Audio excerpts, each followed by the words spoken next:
Magandang araw po sa inyong lahat.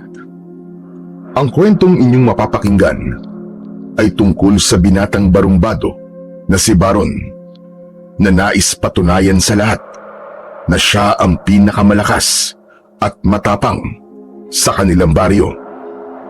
Hanggang isang matandang lalaki ang pinagkalooban siya ng mutya at kapa ng tigre na nagbigay ng kakaibang lakas at bangis kay Baron sa pakikipaglaban.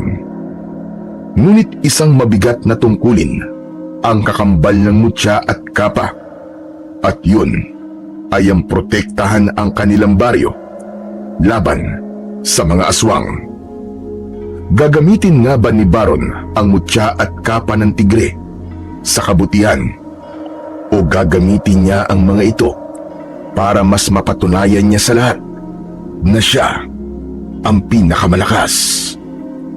Ngunit bago po ang lahat, mga idol, huwag po nating kalimutang mag-subscribe at i-hit ang notification bell sa aking YouTube channel na The Voice Addict at Apong Isaak para sa mas marami pang makapigil hiningang kwentong aswang at katatakutan mula sa mundo ng kababalaghan.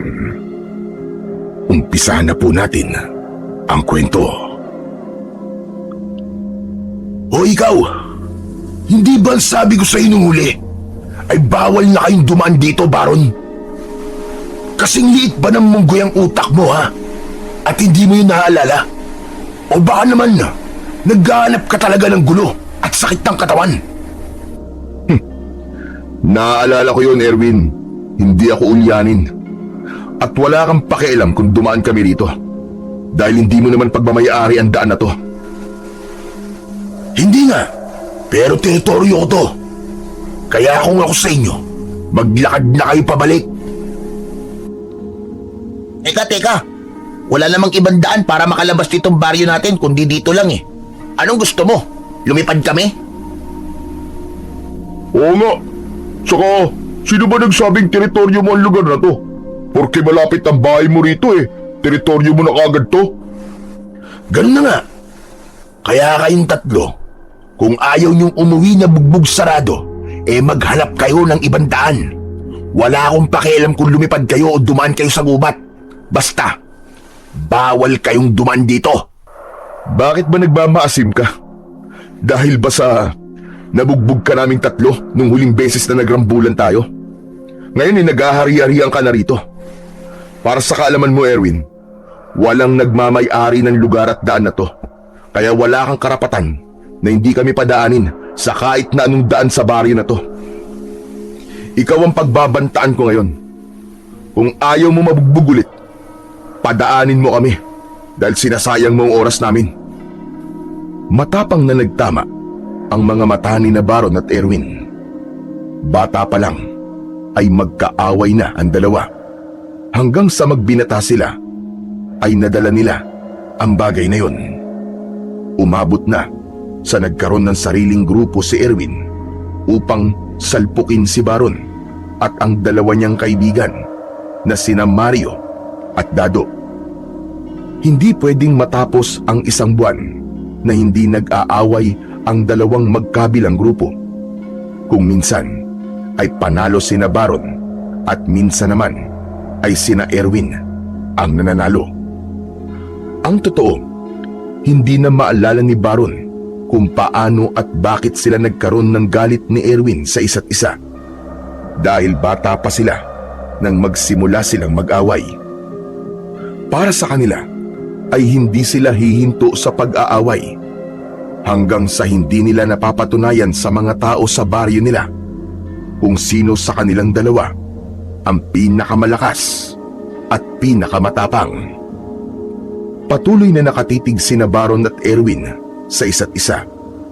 Walang nais magbaba ng tingin dahil para sa kanila ay isa yung senyales ng kahinaan. Nakakalokong ngumisi si Baron. Hanep pa. Kung makatingin ka sa akin, parang gusto mo kong halikan ha. Alam ko na. Nagkakagusto ka na yata sa akin eh. Teka, Chong. Walang talo-talo ah. Oo, gusto kita. Tama ka. Gusto kong basagin yung nakakabwisit mong pagmumuka. Isang mabilis na suntok ang pinakawalan ni Erwin at tumama yun sa panga ni Baron. Sandaling nagdilim ang paningin ni Baron kaya ipinilig niya ang kanyang ulo. Manggaganti siya ng suntok nang mula sa kung saan-saan ay lumabas ang mga kagrupo ni Erwin na puro lalaki. Naging alerto sina Mario at Dado. Inilabas ni Mario ang arnis nito habang si Dado ay ang armas nitong sumpit. Pumuesto ang dalawa sa magkabilaang tabi ni Baron habang si Baron ay iniumang ang kanyang matigas na kamao na para siyang isang boksingero. Aba, mukhang nadagdagan ng mga alipores mo ah. Bakit Erwin? Natatakot ka ba sa aming tatlo? At kailangan mo pa ng ganyang karaming kakampi? Para lang mapabagsak kami ha?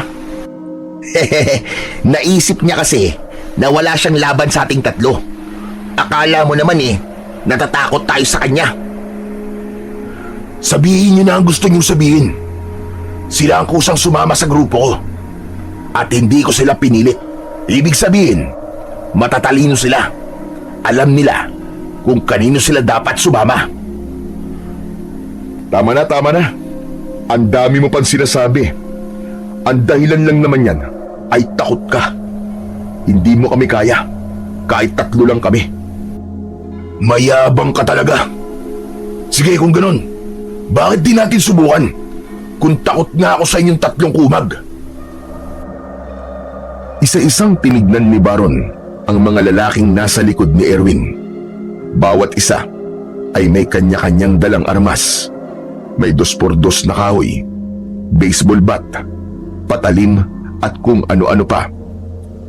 Alam niya na wala silang laban ni Mario at Dado sa dami ng mga kasama ni Erwin at kung lalaban sila ay sigurado siya na hindi maganda ang mangyayari sa kanilang tatlo. Kung siya lang sana ay walang problema, pero kasama niya sina Mario at Dado. Ayaw niyang mapahamak ang mga kaibigan niya nang dahil sa kanyang pag-aangas. O ano Baron? Natahimik ka na yata. Naisip mo na ba na wala kang laban sa akin ha? Alam mo, gusto ko sana makipagrambulan sa inyo ngayon eh. Ang totoo, kahit mag-isa lang ako, ay kayang-kaya ko kayong patumbayin lahat. Napakayabang mo talagang hayop ka. O ano? Simulan na natin. Teka. Easy ka lang, masyado ka namang high blood eh. Wala ako sahod makipag-away sa'yo ngayon eh. Marami pa akong dapat gawin na mas importante kaysa sa patunayan kung sino mas malakas at mas matapang sa atin dalawa. Hayaan mo Erwin, sa ibang araw haharapin kita at yung mga alipores mo. Ang dami mo pang sinasabi.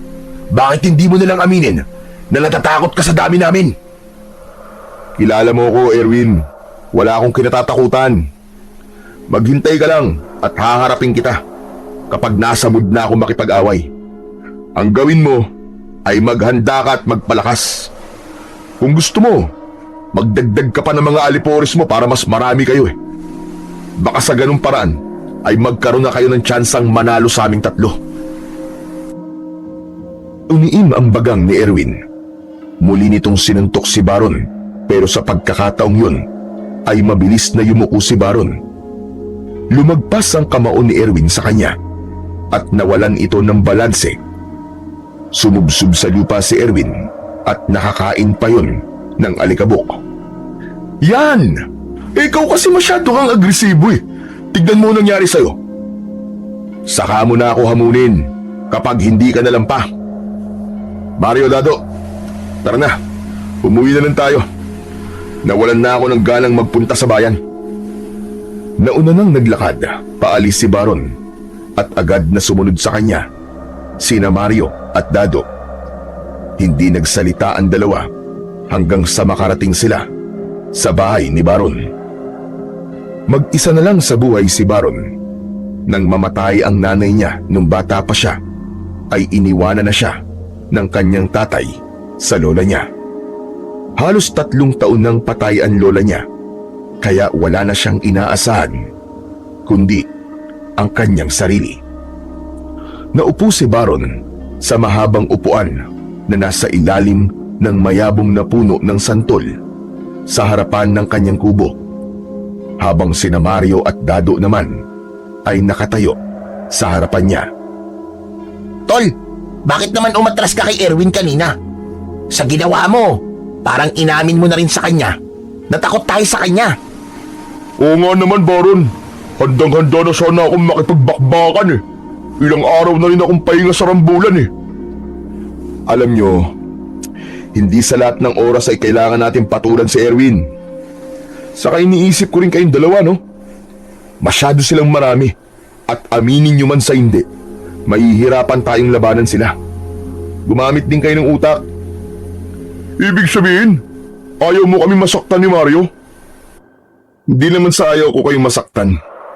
Imposibleng di kayo masaktan doon kapag nakipag-away tayo kina Erwin. Ayoko lang na mapahama kayong dalawa. Mamaya, mamatay pa kayo ron eh. E di, kargo pa kayo ng konsensya ko. Nagulat si Baron nang bigla siyang niyakap ni na Mario at Dado. Ipinagtulakan niya ang dalawa na para bang nandidiri siya. Uy! Ano ba? Bakit niyo ako niyayakap? Pambira tong dalawang to. Kinikilabutan ako sa inyong dalawa eh. Tapos may paiyak-iyak pa kayong nalalaman? Ano yan? Pasensya ka na, Tol, ha? Kasi, natouch lang kami sa sinabi mo eh. Love mo pala kami. Kaya nga, talagang inaalala mo pa kami ni Mario. Ikaw yung barumbado na may puso. Kaya sa'yo kami hanggang sa huli ha. Napakadrama yung dalawa. Umalis na nga kayo at gusto ko munang mapag-isa. Sigurado ka ba, Chong? Oo, saka gusto ko rin magpahingi. Sige na, umalis na kayo.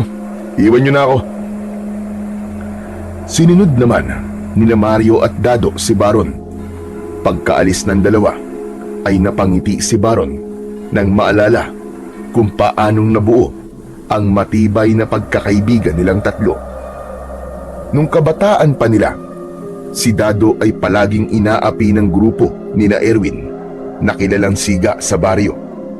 Isang araw, muntik na itong mapahamak nang saktan at bugbugin ito ni na Erwin. Pero dumating bigla si Baron at walang takot niyang hinarap ang grupo ni na Erwin. Pinagtanggol niya si Dado hanggang sa nagtakbuhan ang mga kalaban. Doon nagsimula ang pagkakaibigan nilang dalawa. Si Mario naman ay pinsan ni Dado na madalas nitong nakakasama. Dahil sa ginawang pagtulong ni Baron kay Dado, ay nakilala rin siya ni Mario at doon na nabuo ang kanilang samahan. Mula noon ay palagi nang magkakasama ang tatlo. Magkakasama sila sa inuman, gala at maging sa mga gulo. Naging tapat sina Mario at Dado kay Baron at ramdam ni Baron na parang kapatid na ang turing ng dalawa sa kanya. Si Mario ay payat na lalaki pero maliksing kumilos, habang si Dado ay malaki at matangkad at ito ang pinakamalakas sa kanila. Labis na nagpapasalamat sa Diyos si Baron dahil nakilala niya sina Mario at Dado. Ang dalawa na kasi ang naging pamilya niya simula nang mamatay ang kanyang lola. Isang umaga, abala si Baron sa pagtatabas ng matataas na damo sa harapan ng bahay ni Mang Onyok. Wala siyang permanenteng trabaho. Kung ano ang pwedeng ipagawa sa kanya ay ginagawa niya at yun ang paraan niya ng pagkita ng pera. Minsan ay nag-iigib siya ng tubig, naglilinis ng bakuran, nag-aayos ng kung anong sira sa bahay at kung ano-ano pa. Halos lahat ng trabaho ay inalam ni Baron dahil alam niya na wala siyang aasahan kundi ang kanyang sarili. Napahinto si Baron sa ginagawa nang marinig niya ang boses ng mga kaibigan niya na sina Mario at Dado. Dado, ayun pala si Baron oh. Baron, Chong, nandito ka lang pala eh. Oh, ano namang ginagawa niyo rito? Hindi niyo ba nakikita nagtatrabaho ko? Ikaw naman, aayain ka lang namin sa peryahan sa plaza. Tara, maglaro tayo ng color game at baka swertein tayo. Hindi ba pwedeng mamayang gabi na tayo pumunta ron? Ano ka ba? Mas magandang ngayon na kasi kakabukas pa lang ng peryahan. Paniguradong maraming chika bebe doon. Pupunta ka lang pala ron para sa mga babae, pambihira ka, oo. Sige na, kayong dalawa na lang ang pumunta ngayon. Mamayang gabi na lang ako magtutungo ron. Ang KJ mo naman, Chong. Minsan lang naman magkaroon ng peryahan dito sa atin kasi malapit na ang piyesta eh. Hindi ako KJ, Dado. Alam ko kasi kung anong dapat kong unahin. Obligasyon. Bakit? Kapag ba nagpunta ako ngayon sa peryahan magkakapera ako. Buti pa rito sa pagtatabas ko ng damo, sure money na. Kapag natapos ko to, babayaran kagad ako ni Mang Onyok. Tapos bibigyan pa niya ako ng 2 kilo ng kamote. E di ayos. Matagal ka pa ba dyan sa pagtatabas mo ng damo ha? Matagal pa. Hanggang dun sa likod gagapasin ko eh. Ewan ko ba rito kay Mang Onyok kung bakit pinabayaan ng ganito mga damo rito. Pero ayos lang naman kasi dahil sa pagpapabayaan niya, meron ako naging trabaho, di ba? Ang mabuti pa siguro tulungan ka na lang namin para mabilis kang matapos dito. Ano? Hindi ba katatapos lang natin magakot ng nyog? Pagod pa ako, Mario eh. Ang sakit pa nga ng likod ko hanggang ngayon eh. Ikaw puro ka talaga reklamo, Dado. Para nga mabilis na matapos si Baron tapos makakapunta na agad tayo sa peryahan, di ba? Hindi na kailangan, Mario. Trabaho ko to. Saka mukhang mas kailangan yung 2 ng pahinga. Sige na, okay lang ako rito. Mamayang gabi na lang tayo magpunta sa perya. Ay nako, sige na nga. Basta dadaanan ka namin mamaya sa bahay mo ha. Oo, hihintayin ko kayo. Aalis na kami. Magkita na lang tayo mamayang gabi. Nang umalis na sina Mario at Dado, ay pinagpatuloy na ni Baron ang kanyang ginagawa. Napagtanto niya na malapit na pala ang piyesta sa baryo nila at magaganap na yun sa susunod na linggo. Kung ang ibang tao ay masaya sa paparating na piyesta, si Baron naman ay hindi. Simula nang mamatay ang lola niya, ay hindi na siya naghahanda tuwing may okasyon. Hindi kagaya nung buhay pa ang kanyang lola na kahit pansit at tinapay ay meron sila tuwing may mga espesyal na araw, gaya ng fiesta. Pagkatapos magtabas, ay binayaran na si Baron ni Mang Onyok. Bukod doon, ay binigyan pa siya nito ng napakaraming kamote. Malaking bagay na yon sa kanya dahil maaari niyang ilaga ang kamote at kainin. Pag-uwi ni Baron sa bahay, ay naligo muna siya at nagpalit ng malinis na damit. Nagpahinga siya pagkatapos dahil doon na niya naramdaman ang pagod sa ginawa niyang pagtatabas ng damo kanina. Mabilis na nakatulog si Baron. Naging napakatagal ng pagtulog niya dahil madilim nang magising siya.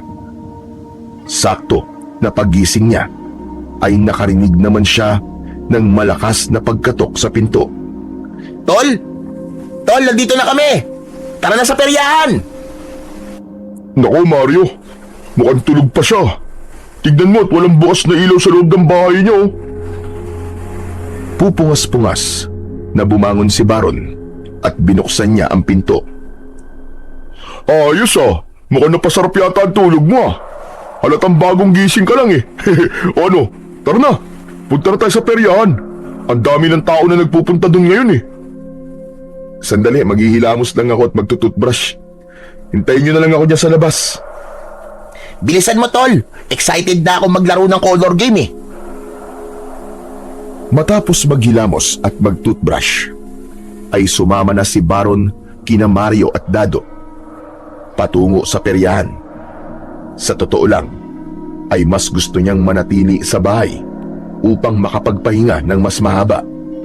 Pero gusto rin niyang pagbigyan ang mga kaibigan niya sa gustong gawin ng mga ito. Pagdating sa peryahan, ay marami-rami na ang mga taong naroon. Walang mga rides, pero marami ang mga laro at mga nagtitinda ng pagkain. Bumili ng tinapay na may palaman na hotdog si Baron dahil hindi pa siya kumakain simula nang nakatulog siya kanina. Habang naglalaro ng color game sina Mario at Dado, ay nanonood lang si Baron. Ayaw niya kasing gastusin ang perang kinita at pinagpagura niya sa ganong klase ng sugal. Natawa na lang si Baron nang kahit isang beses ay hindi man lang tumama sa color game ang mga kaibigan niya. Uy, kayong dalawa. Tama na nga yan. Tama na yan. Mukhang hindi pabor sa inyo ang gabing to eh. Sandali lang, tol, sandali lang. Babawi lang kami, mananalo rin to. Oo nga naman. Isang taya na lang, tol. Anak ng tutyang naman oh. Ano ba? Huwag nyo nang gusto yung bumawi. Tama na. Mas marami pa ang talo nyo kaysa sa panalo eh. Mamaya maubos pa ang pera nyo eh. Ang mabuti pa maghanap na lang tayo ng pwedeng kainin dito. At kulang pa sa akin yung tinapay na binili ko kanina eh. Nagugutom pa ako. Teka lang, promise. Isang taya na lang. Tapos titigil na kami. Ay nako. Bahala kayo sa buhay nyo. Basta pinagsabihan ko na kayo ah. Naglakad palayo si Baron, kina Mario at Dado upang maghanap ng murang pagkain na pwede niyang bilhin. Hanggang sa may nakita siyang nagtitinda ng popcorn na malapit sa bukana ng papasok ng peryahan. Bumili siya ng isa at matapos niyang makapagbayad at makuha ang popcorn ay naisipan niyang balikan na ang mga kaibigan niya. Ngunit hindi pa man siya nakakakbang nang bigla siyang natigilan dahil narinig niya sa kung saan ang boses ni Erwin.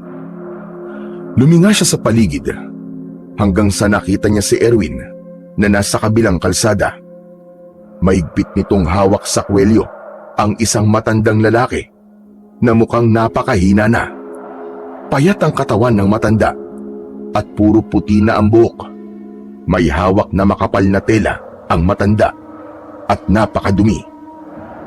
Pinanood ni Baron ang ginagawa ni Erwin habang kumakain ng popcorn. O ikaw, huwag kang magsinungaling sa akin, tanda. Alam kong may pera ka.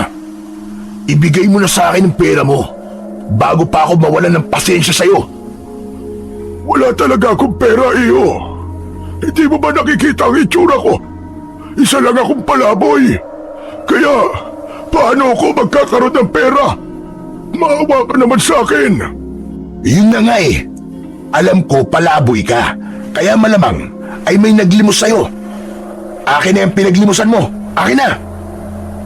Kahit nahubaran mo pa ako ngayon, ay wala kang makukuha na kahit piso sa akin. Kung gusto mo magkaroon ng pera, bakit hindi ka magtrabaho? Gamitin mo ang lakas ng katawan mo sa pagbabanat ng buto, hindi yung sa pangingikil sa ibang tao. Anak ng tutyang oh. Grabe talaga tong si Erwin. Hindi na naawa sa matanda. Tama naman yung matanda eh. Bakit di siya magtrabaho ng maayos para may pera siya? Ayaw talaga niyang lumaban ng parehas. Patuloy sa pagsubok at pagmuya ng popcorn si Baron hanggang sa biglang sinuntok ni Erwin ang matandang lalaki. Natumba ang matanda at napahiga sa lupa. Hindi pa nakontento si Erwin at sinipa pa nito ang tiyan ng matanda. Tama na! Tama na! Maawa ka sa akin! Wala talaga akong maibibigay na pera sa'yo! Hehehe, siguro nga'y wala kang pera. Kaya mas mabuti pa na aliwin mo na lang ako. Bubugbugin kita hanggang sa magkanda bali-bali ang makukunat mong mga buto. Wala sanang balak makialam ni Baron sa ginagawa ni Erwin sa matanda. Ngunit bigla niyang naalala ang lola niya at naisip niya na meron ding apo ang matandang lalaki. Alam niya kung ano ang mararamdaman ng apo nito kapag nalaman nito na merong nanakit sa lolo nito. Malalaki ang mga akbang na lumapit si Baron kay Erwin. Bago pa muling masipa ni Erwin ang matanda, ay ibinato niya sa mukha ng binata ang isang bag ng popcorn. Gulat na napatingin si Erwin sa kanya. "Anak nang, bakit mo ako binato ng popcorn? Umalis ka rito kung ayaw mo madamay." Pambihira ka talaga, Erwin, oh. Pati matanda pinapatulan mo eh. Di ka ba naaawa sa matandang yan? Nakita mo nang walang kalaban-laban sa'yo, sinasaktan mo pa. Ano bang problema mo, ha? Bakit ka ba nakikialam sa gusto kong gawin? Kasi mali ang ginagawa mo. Hindi ka ba tinuruan ng nanay at tatay mo na gumalang sa nakatatanda? Aba, kung magmalasakit ka sa matandang to para kang anghel, ha? Bakit? Lolo mo ba to? Hindi na nagsalita si Baron. Bagkus ay tinulungan niya ang matandang lalaki na tumayo. Nakangiwi ang matanda at halatang may iniinda yung sakit. "Manong, ano pong masakit sa inyo? Ayos lang po ba kayo?" Masakit ang tiyan ko. Sandali, at nahihilo ko. Nagulat si Baron nang bigla siyang sinipa ni Erwin sa likod. Napasubsob siya sa lupa at nadaganan niya ang matanda. Iko! Naku, pasensya ka na, Manong, ha. Hindi ko sinasadya. Masyado kang pakialamero, Baron. Talagang naghahanap ka ng sakit ng katawan, no? Marahang tumayo si Baron. Humarap siya kay Erwin habang mariing nakakuyom ang kanyang kamao. Pinapakita mo lang talaga kung gaano ka kaduwag at kahina, Erwin. Pati ba naman matandang mahina at walang kalaban-laban pinapatulan mo? Eh di tingnan natin kung sino ang duwag at mahina sa ating dalawa. Naramdaman ni Baron ang biglang pag-init ng kanyang katawan nang sumugod si Erwin. Nakita niya ang kumpiyansa sa mukha nito. Nagpakawala ng suntok si Erwin, pero sa hangin lang yun tumama. Agad naman na umatake si Baron at sinintok niya si Erwin sa sikmura. Narinig niya ang ungol ni Erwin at bahagya itong napayuko. "Kung ako sa'yo, aalis na lang ako. Wala kang laban sa akin kahit anong gawin mo." Hayop ka! Ikaw ang dapat na umalis! Huwag kang mayabang, porque ikaw ang unang nakatama ng suntok! Muling sumugod si Erwin at nagpakawala ito ng mga suntok. Tinamaan si Baron sa kanyang pisngi at sikmura. Naramdaman ni Baron ang lakas ng suntok ni Erwin, pero mas matindi ang apoy sa kanyang dibdib. Tumiim ang bagang ni Baron at gumanti siya ng suntok. Tumama ang kamao niya sa panga ni Erwin, sunod sa sikmura at sa ilong nito. Naramdaman niya ang lagkit ng dugo ni Erwin sa kanyang kamao. Nahilo si Erwin at bigla yung bumagsak. Napaluhod si Erwin sa lupa habang dumudugo ang ilong at bunganga. "O ano? Lalaban ka pa? Tumayo ka dyan! Bago pa lang ako nag-iinit eh. Tara! Suntukan pa tayo!" Hindi pa ako tapos sa'yo, Baron. Humanda ka. Hindi ko makakalimutan ang gabing to. Babalikan kita! Babalikan kita! Sige lang, bumalik ka lang. Huwag kang mag-alala, kasi palagi akong handa sa'yo. Hihintayin kita, gonggong. Nanlilisik ang mga matang tumayo si Erwin. Pasuray-suray naglakad palayo, hanggang sa tuluyan na yung nawala sa kanyang paningin. Doon na binalikan ni Baron ang matandang lalaki na nakaupo pa rin sa lupa. Bakas pa rin sa mukha ng matanda ang labis na panghihina. "Manong, kaya niyo po bang tumayo?" Medyo nahihilo pa rin ako. Napakalakas pa lang sumuntok ng binata na yun. Pero wala po siyang panama sa akin, Manong. Tignan niyo, umatras na siya, naduwag. Teka, saan po pala kayo umuwi? Kung malapit lang po ihatid ko na po kayo. Sa Santilpin pa ako umuwi. Ginabi na nga ako sa paglalakad para lang maibenta tong kapa na gawa sa balat ng tigre. Naku sino naman po ang bibili niyang ganyang klase ng kapa? Saka, may gumagamit pa po ba ng ganyan? Hindi ko alam. Pero kailangan kong magbaka sakali dahil kailangan ko ng pera. Pero Manong, ang layo pa po ng San Delfin dito. Hindi ligtas kung maglalakad kayo ng ganitong oras. At baka kung ano pang mangyari sa inyo sa daan Gaya na lang ngayon. Eto, muntik na ho kayong mapahamak dahil kay Erwin. Nabugbog patuloy kayo nung wala sa oras. Siguro ay matutulog na lamang ako sa kung saan. Tapos, bukas na lang ako maglalakad ulit. Pinagmasdan ni Baron ang marahang pagtayo ng matandang lalaki. Kinuha nito ang malaking tela na napakarumi at isinampay yun sa balikat nito. Tumingin ang matanda kay Baron at matipid na ngumiti. Maraming salamat sa pagtulong mo sa akin, iyo. Bihira ang mga kagaya mo na may gagawin kapag may nakita na may nangangailangan. Marami sa ating mga tao na nanonood lang o magkukunwaring walang nakita sa mga ganitong pagkakataon. Nagsimula ng maglakad ang matandang lalaki. Paika-ika yon sa paglalakad. May awang humaplos sa puso ni Baron. Kilala siyang barumbado sa baryo nila. Pero pagdating sa matatanda, ay sadyang malambot ang kanyang puso. Kaya isang ideya ang biglang pumasok sa isip niya. Hinabol ni Baron ang matandang lalaki at humarang siya sa nilalakaran nito. Manong, sandali lang po. Manong, delikado rin po kung dito kayo sa labas matutulog Ang mabuti pa po, sa bahay na lang po kayo magpalipas ng gabi. Tapos, bukas ng umaga, ay pwede na po kayong umalis para makauwi na po sa San Delfin. Aba, totoo ba yung alok mo na yan sa akin, iyo? Pero, wala akong ibabayad sa'yo. Manong, hindi ko po kayo sisingilin. Total, tinulungan ko na kayo kay Erwin kanina. Lulubos-lubusin ko na. Kaya, sige na ho.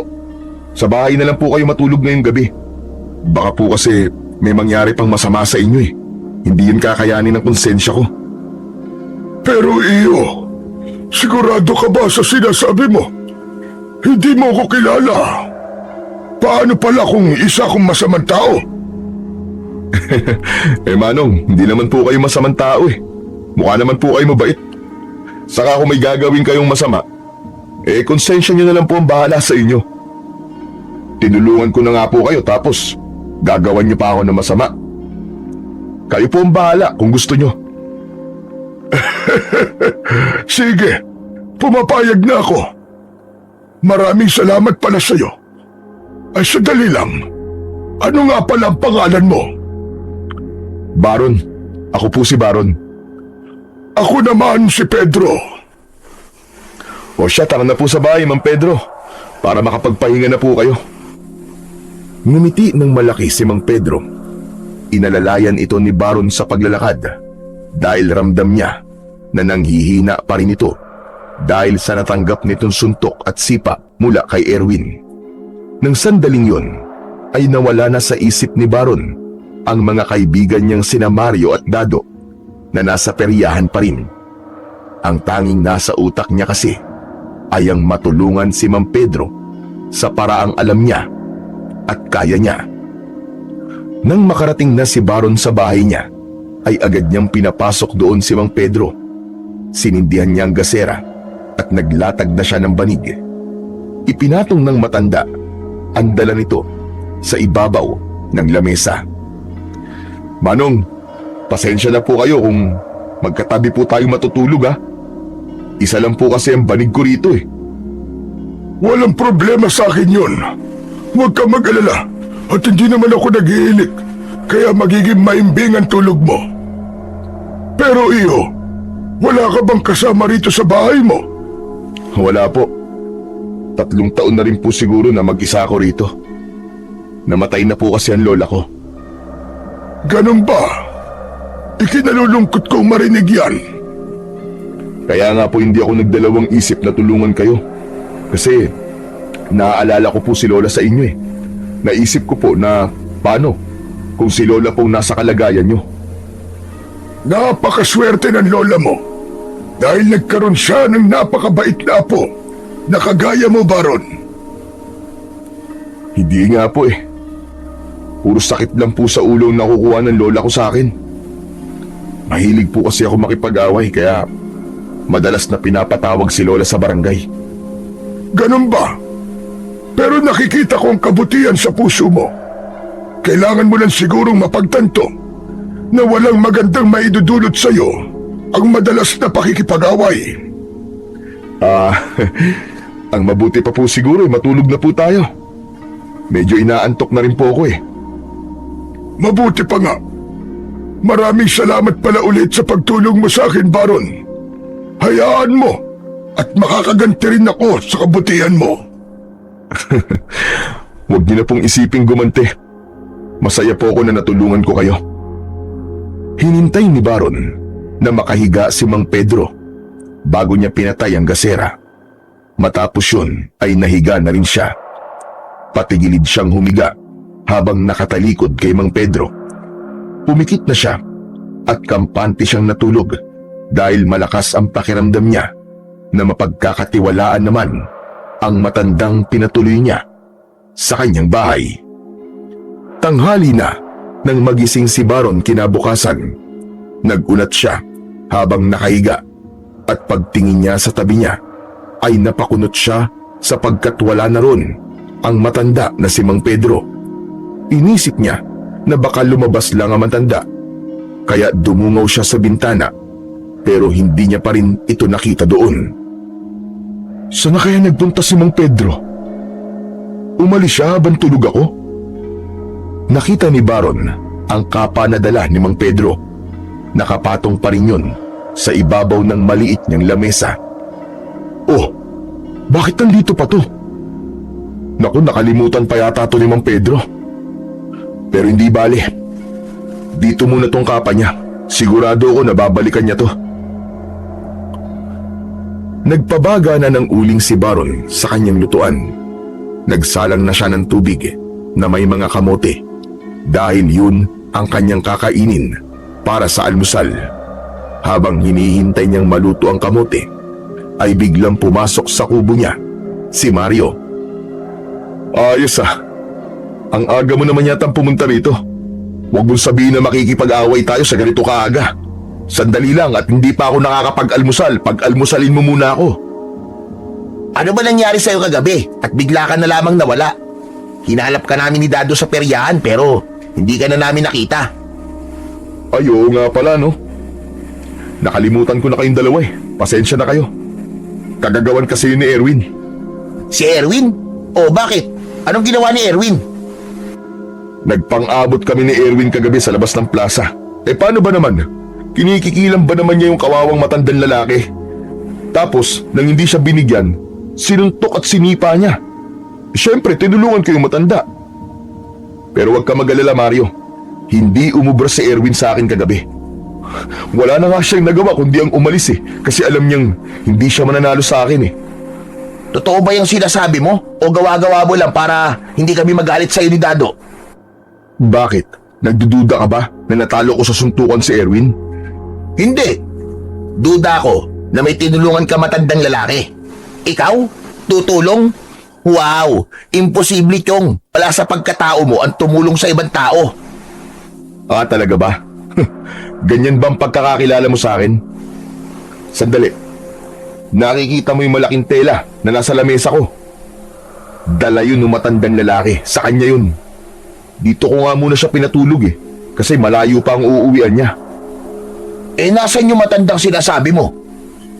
Hindi ko nga alam kung lumabas lang ba siya o umalis na kasi naiwan niya yung tela niya eh.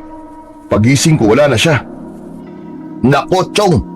Hindi kaya magdanakaw yun? Tinignan mo na ba mga gamit mo? Baka may nawawala. Ano namang nanakawin niya rito? Saka magaan ang pakiramdam ko sa kanya. Kaya sigurado ko na hindi siya masamang tao. Pero sa totoo lang, Tol, nag-alala kami ni Dado sa'yo nung bigla ka na lamang nawala. Akala nga namin nabiktima ka na ng aswang eh. Ano? Anong aswang sinasabi mo? Chong, narinig kasi namin yung pinag-uusapan ng mga tao kagabi sa peryahan. Ang sabi nila, Chong, ay meron daw na umaataking mga aswang sa kabilang baryo. Aba, hindi lang mga hayop ang binibiktima, kundi pati mga tao. Ang sabi pa nga nung isang babae, may mga napatay na yung mga aswang. Kaya nakakatakot na palang gumala tuwing gabi, Chong. Pambira. At talagang naniwala ka kagad sa mga narinig niyo ni Dado. Mario, napakatagal na nating nakatira sa baryong to at kahit dulo ng daliri ng aswang ay wala tayong nakita. Saka, sa kabilang baryo naman sila umaatake. Kaya nung kinakatakot mo. Kahit na pa sa kabilang baryo eh. Aba, napakalapit lang nun dito sa atin, no? Paano kung isunod na nila tong baryo natin? Buti sana kung uubra sa kanila ang sumpit at arnis namin ni Dado eh. Sus, masyado mo lang tinatakot ang sarili mo.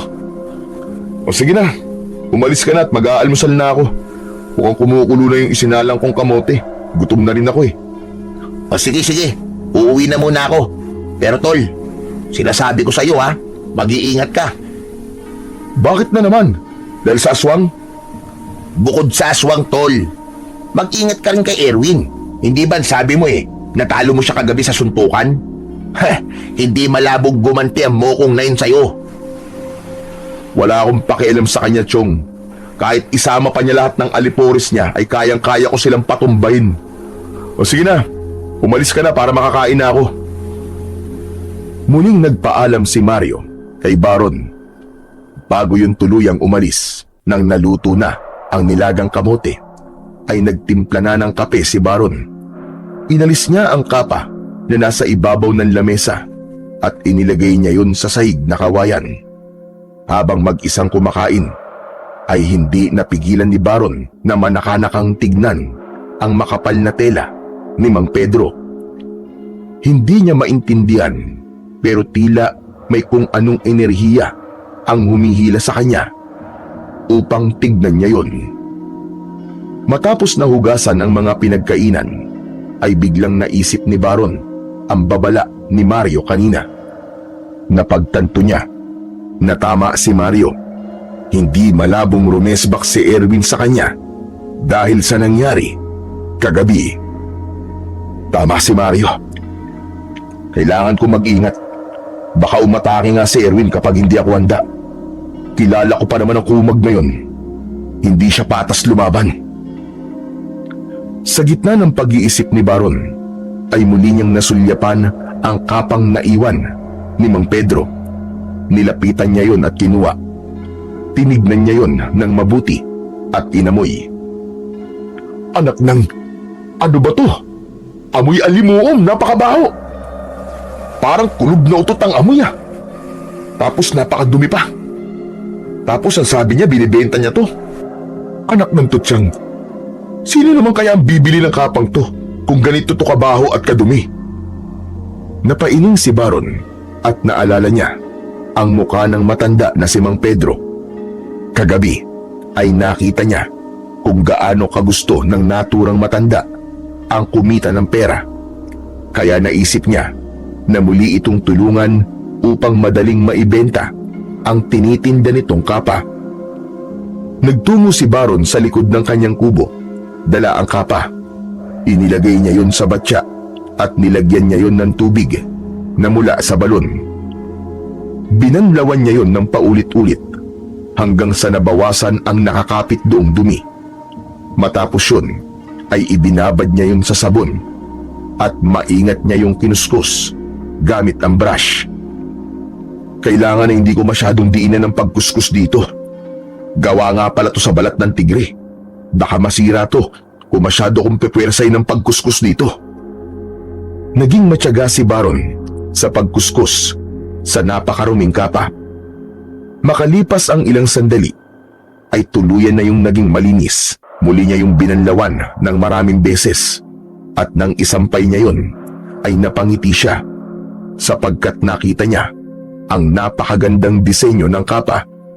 Hindi nakakaduda na gawa talaga yun sa tunay na balat ng isang tigre dahil sa matingkad ng kulay na kahil na sinamahan ng mga kulay itim na pahaba. Ayos. Kapag natuyo ka na at binalikan ka na ni Mang Pedro, sigurado ko na maibibenta ka na niya dahil malinis at mabango ka na. Iiwanan na sana ni Baron ang kapa nang biglang may nalaglag na kung anong bagay mula roon. Dinampot niya yun at nalaman niya na isa yung kwintas na may palawit na tila isang hulin na kulay kahil at may batik na kulay itim. Teka, kakaibang kwintas na to ah. Kasama ba to sa binibenta ni Mang Pedro? Ba't di ko nakita kanina habang nilalaban ko? Ah, baka nakaipit. Dahil walang makakasagot sa tanong ni Baron, ay naisipan niyang itago na lamang ang kakaibang kwintas. Umasa siya na isang araw ay babalik si Mang Pedro sa bahay niya upang kunin ang mga gamit na naiwanan nito roon. Hindi nagkamali si Baron dahil pagsapit ng hapon ay kumatok si Mang Pedro sa pinto ng kanyang kubo. Agad na sumilay ang ngiti sa labi niya pagkakita sa matandang lalaki. Yun! Sabi ko na nga ba't babalik kayo, Manong eh. Naiwan niyo po kasi yung kapa niyo, Manong. Nandun po pala yung sa likod ng bahay. Nilabhan ko na po para magmukha na pong bago, para madali niyo po may bibenta. Sa tingin ko po, medyo tuyo na yun ngayon. Pwede niyo na pong kunin yun tapos sa bahay niyo na lang po patayuin ng gusto. Maraming salamat at nilinisan mo ang kapa ng tigre. Pero, maaari ba akong pumasok muna? Dahil may mga bagay akong kailangan sabihin sa'yo. Sige po, sige po. Tuloy po kayo, Manong. Nilakihan ni Baron ang pagkakabukas ng pinto. Pagpasok ni Mang Pedro, ay magkaharap silang naupo sa kawayang saig. Napansin ni Baron na sobrang seryoso ng muka ni Mang Pedro, kaya napuno siya ng kuryosidad kung ano ang sasabihin nito sa kanya. Mang Pedro, ano po palang sasabihin niyo sa akin? Parang seryoso po yan ah. Tama ka. Seryoso nga ang bagay na to. Baron, ang totoo ay sinadya kong iwanan ng mutya at kapa ng tigre nang umalis ako rito kanina. Ang tinutukoy niyo po bang mutya yung kwintas? Oo, yun nga ay mutya ng tigre. Iniwan ko yon dahil nung una ay naisip ko na matutuklasan mo kung para saan ang dalawang bagay na yon. Ngunit napagtanto ko na wala ka palang karanasan sa paggamit ng mutya at mga bagay na may kakaibang kapangyarihan. Kaya ako'y bumalik rito upang ipaalam sa iyo kung ano ang kayang gawin ng mutya at kapa ng tigre. Teka, sandali lang po, Manong. Medyo naguguluhan po ko eh. Ang sabi niyo po ay sinadya niyong iwanan ang mutya at kapa ng tigre dito? Pero bakit to? Dahil nakita ko sa aking panaginip na dadanak ang dugo sa baryong ito nang dahil sa mga aswang. Ang totoo ay hindi ko ibinibenta ang mutya at kapa ng tigre, kundi naghahanap talaga ako ng isang tao na karapat-dapat na maging bagong tagapangalaga ng mga yon. At ikaw, Baron, ikaw ang napili ko. Nakita ko sa iyo ang katangian ng isang bayani at taong may mabuting kalooban. Ako?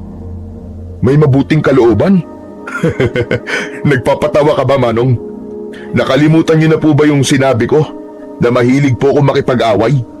Abay, barumbado po ako. Hindi ko yun nakakalimutan. Ngunit hindi ang bagay na yon ang nagiging definisyon para masabi na masama kang tao. May kabutihan pa rin sa iyong puso. At ako mismo ang nakaranas nun. Kaya sigurado ko na hindi ako magkakamali kung sa'yo ko ipagkakaloob ang mutya at kapa ng tigre. Sandaling natahimik si Baron. Inisip niya ang mga sinabi ni Mang Pedro.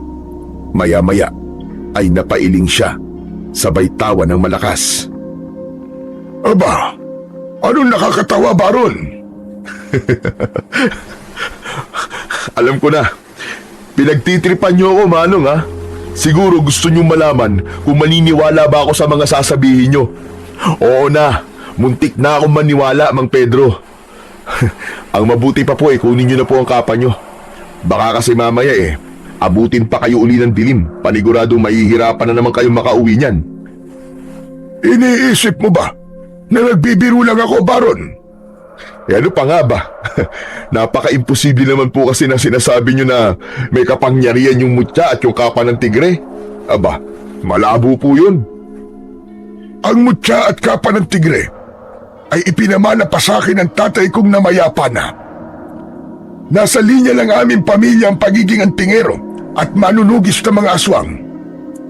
Ang kaalaman namin sa paggamit ng mutya at agimat ang ginagamit namin sa pakikipaglaban sa mga aswang. At isa ang mutya at kapa ng tigre, ang pinakamalakas na nagamit ko sa pakikipaglaban sa mga nilalang na gaya ng aswang. At ngayon, Baron, ipinapasa ko na sa iyo ang pangangalaga sa mutya at kapa ng tigre. Hindi maaaring magkaiwalay ang dalawang bagay na yan. Dapat ay sabay mo silang gagamitin. Parehas mo silang isusuot sa tuwing kailangan mo makipaglaban sa mga aswang. Dahil kung wala ang isa, hindi magiging buo ang kapangyarihan nito. Ang dami niyo naman po sinasabi, Mang Pedro. Pero sige, sabihin na nating naniniwala na po ako sa mga sinasabi niyo. Ano po ba ang kapangyarihan ng mutya at kapa ng tigre? Ang totoo ay hindi ko alam kung ano ang pinagmulan ng mutya at kapa. Pero para sagutin ang tanong mo, ay magkakaroon ka ng kakayahan at katangian ng isang tigre. Magiging malakas ka na wala ang isang normal na tao. Magiging mabangis ka pagdating sa pakikipaglaban. Ngunit ang dalawang bagay na yan ay para lamang sa paggawa ng kabutihan at pagtulong sa mga nangangailangan. Hindi mo to maaaring gamitin sa pansarili mong interes. Kung ganun, sa pakikipaglaban lang po sa mga aswang magagamit ang mutya at kapa? Ganun na nga, Baron. Muling tumahimik si Baron at hindi niya pa rin magawang paniwalaan ang mga sinabi ni Mang Pedro. Hindi niya napigilan ang muling pagtawa ng mahina. Nararamdaman at nakikita ko na hindi ka pa rin naniniwala sa akin. Ngunit alam ko, darating ang araw, ikaw mismo makakatuklas ng kapangyarihan ng mutya at kapa ng tigre. Ngayon ay iiwan ko na ang mga yan sa'yo. Tandaan mo na dapat ay parehas mo silang suot sa iyong katawan. Magpapaalam na ako sa'yo. Naway gabayan ka ng nasa itaas para sa pagliligtas sa iyong baryo sa sandaling mangyari ng nakita ko sa aking panaginip. Mabilis na tumayo si Mang Pedro. Malalaki ang hakbang na lumabas yun sa bahay ni Baron. Sinundan ni Baron si Mang Pedro sa labas. Tinawag niya ito at humarap ang matanda sa kanya. Sandali lang po, Mang Pedro! Bakit? May katanungan ka pa ba? Wala naman po, kaya lang baka po pwedeng dalhin niyo na po ang kwintas at kapa. Pasensya na po. Hindi ko po kasi yun kailangan. Maniwala ka sa akin. Maaaring hindi mo ito kailangan, pero kailangan ito ng inyong baryo. Palagi mong tandaan ang nakita ko sa aking panaginip. Dadanak ang dugo sa baryong ito, at ang tanging paraan upang maiwasan yung mangyari ay kung gagamitin mo ang mutya at kapa ng tigre. Tumalikod ng muli si Mang Pedro. Sa pagkakataong yun, ay hindi na ito pinigilan pa ni Baron. Pinagmasdan na lamang niya ang papalayong matandang lalaki hanggang sa tuluyan na yung naglaw sa kanyang paningin. Pagsapit ng gabi ay hindi pa rin magawang makatulog ni Baron.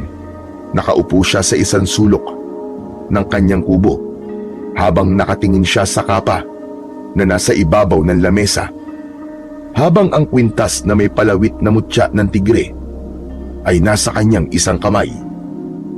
Totoo kaya mga sinabi ni Mang Pedro? Totoo kaya na meron kayong kapangyarihan? Biglang natigilan si Baron nang may narinig siyang malalakas na yabag sa labas ng kanyang bahay. Bago pa siya makapaghanda ay biglang bumukas ang pinto at pumasok si Erwin kasama ang halos 10 lalaki. Mabilis na tumayo si Baron at hinarap si Erwin. Oh, grabe, anong ginagawa niyo rito? Hindi ba kayo marunong kumatok, ha? Hindi ba ang sabi ko sa'yo ay babalikan kita? At ito na ang gabing yon, Baron. Ngayon na kita sisingilin sa ginawa mo sa akin noong nakaraang gabi. Hindi mo ba ako kaya na mag-isa? Kaya nagsama ka pa ng mga alipores mo? Mahina ka talaga eh. Duwag ka, Erwin. Duwag. Sabihin mo na ang gusto mong sabihin.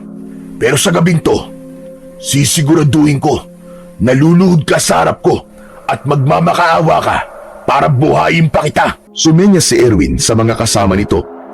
2 lalaki ang lumapit kay Baron at sinalubong siya ng mga yun ng malalakas na suntok sa muka at tiyan. Napahandusay siya sa sahig.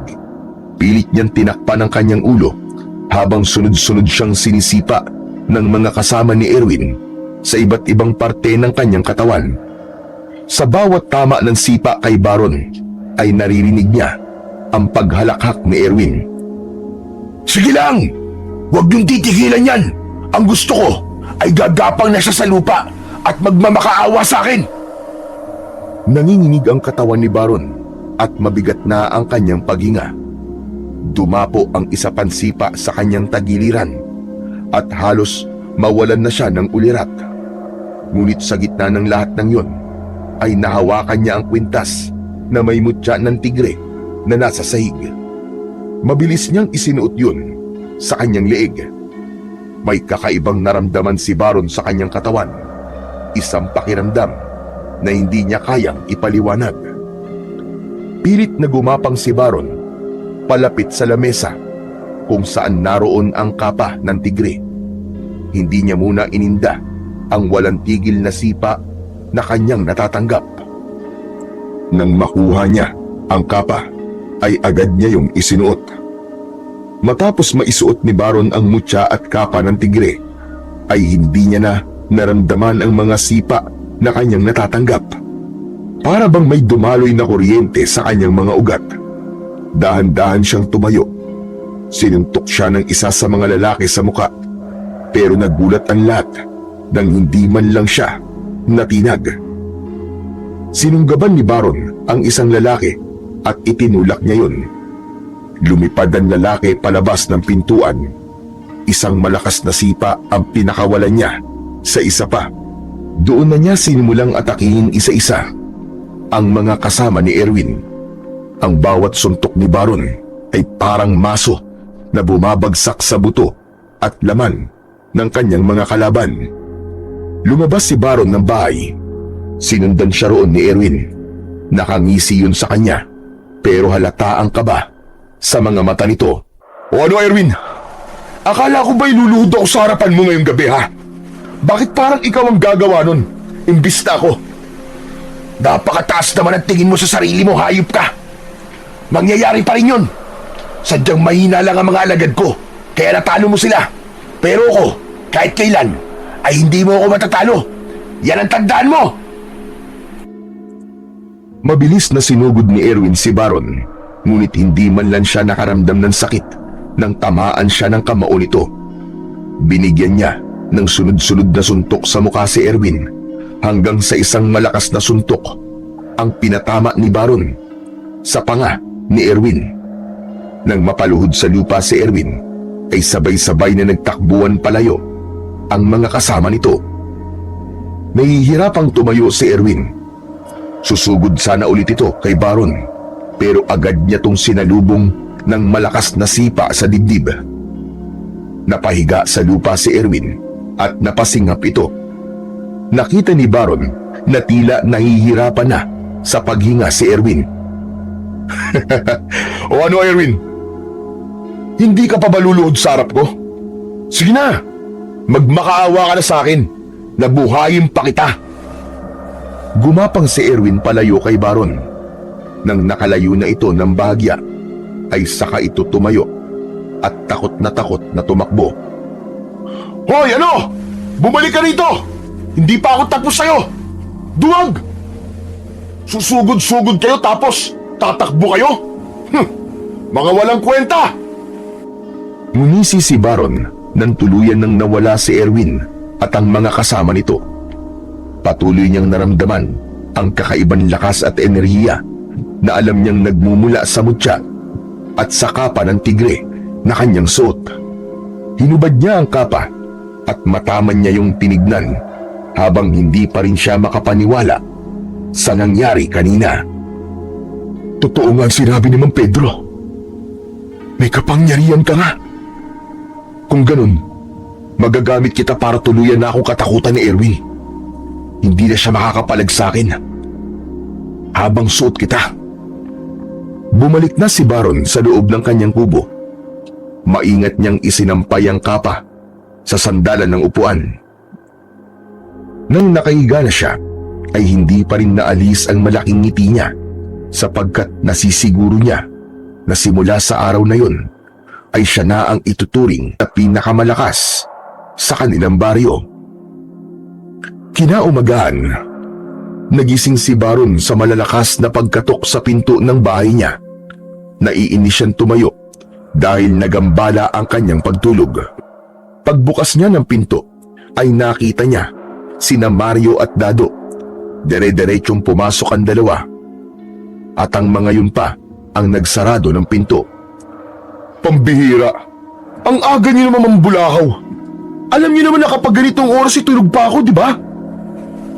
Hindi na kasi namin kayang patagalin pa narinig namin chismis dito sa baryo natin, tol eh. Totoo ba? Na binugbog mo si na Erwin kagabi? At ginawa mo yun nang mag-isa ka lang? Saan niyo naman narinig yan? Sa mga tao rito, halos lahat ay pinag-uusapan ka, Baron na. May mga nakakita sa'yo kagabi na nakipag-away ka kina Erwin at kahit mag-isa ka raw, ay ikaw pa rin ang nanalo.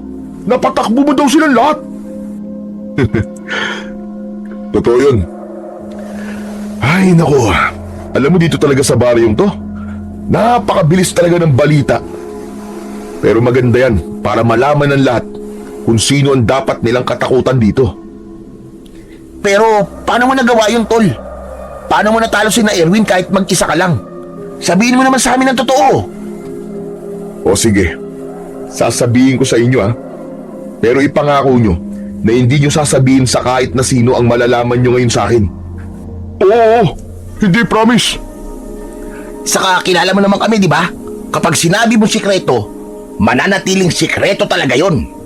Takot lang namin sa iyo, Tol. Sandaling tinitigan ni Baron sina Mario at Dado dahil alam niyang mapagkakatiwalaan niya ang dalawa, ay nagdesisyon na siyang ipaalam sa mga yon ang dahilan kung bakit siya nanalo sa away nila ni Erwin nung nakaraang gabi.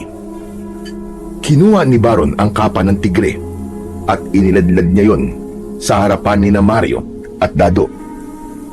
Teka, ano yan? Maglalatag ka ba at matutulog na tayo? Hindi, Timang. Ito yung maduming kapa na pagmamay-ari ng matandang tinulungan ko. Ibinigay niya to sa akin, kasama ang isang mutya ng tigre. Ang dalawang bagay na yon ang nagbigay sa akin ng kakaibang lakas at bangis sa pakikipaglaban. Kaya natalo ko si na Erwin kagabi. Ano ka mo? Mutya ng tigre? Kapa? Ano ba sinasabi mo, Tol? May sakit ka na ba? Sinabi niyo na sabihin ko ang totoo, di ba? Pero nang sabihin ko, ayaw niyo namang maniwala. Pambihira kayo, oo. Tol, ano ba kasing naitulong ng kapa at mutya na yan sa'yo kagabi? Merong kapangyarihan ng mga to. Hindi ba kayo nakikinig? Sinabi ko nang kapag suot ko ang dalawang to, ay nagkakaroon ako ng lakas at bangis gaya ng sa isang tigre. Kahit nung una, hindi nga rin ako makapaniwala eh. Pero nang nabugbog ako ni na Erwin, ay naisip kong subukan kung totoo. Kaya sinuot ko ang mga to. At hindi nga ako binigo ng mutya at kapa ng tigre. Kayo na mismong nakarinig sa mga tao na tinalo ko si na Erwin, di ba? Kahit mag-isa lang ako. Nagkatinginan sina Mario at Dado. Naramdaman ni Baron na duda pa rin ang dalawa sa mga sinabi niya.